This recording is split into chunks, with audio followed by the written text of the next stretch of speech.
अभोणा ग्रामपंचायतीच्या जल सुरक्षकाचा दुर्दैवी मृत्यू.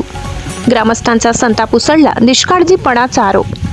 अभोणा ग्रामपंचायतीत गेल्या 25 वर्षापासून जलसुरक्षक म्हणून तुटपुंजा मानधनावर सेवा बजावणारे भोलानाथ जगताप यांचे गुरुवारी 20 ऑगस्ट उपचारादरम्यान दुर्दैवी निधन झाले. मागील 2 महिन्यांपासून ते मृत्यूशी झुंज देत होते.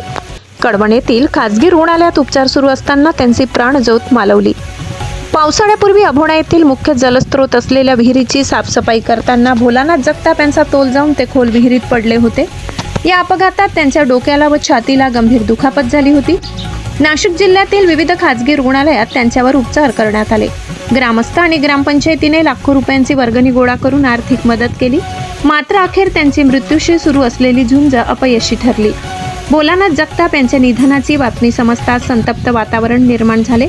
200हून अधिक ग्रामस्थांनी सरपंचांच्या घरासमोर जमून ग्रामपंचायत प्रशासनाविरोधात जोरदार घोषणाबाजी केली. अपघातानंतर योग्य वेळी उपचार आणि आवश्यक मदत देण्यास पंचायत प्रशासनाने दिरंगाई केल्याचा गंभीर आरोप ग्रामस्थांनी केला. दरम्यान भोलानाथ जगताप यांच्या कुटुंबियांनी ग्रामपंचायतीकडे आर्थिक भरपाई, कुटुंबातील एका सदस्यास नोकरी तसेच अन्य शासकीय लाभांची मागणी केली. रात्री उशिरापर्यंत तणावपूर्ण वातावरण कायम होते.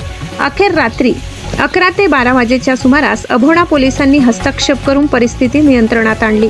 या घटनेनंतर ग्रामपंचायत स्तरावर काम करणाऱ्या जल सुरक्षकांच्या सुरक्षिततेचा आणि आरोग्याचा प्रश्न पुन्हा ऐरणीवर आलाय.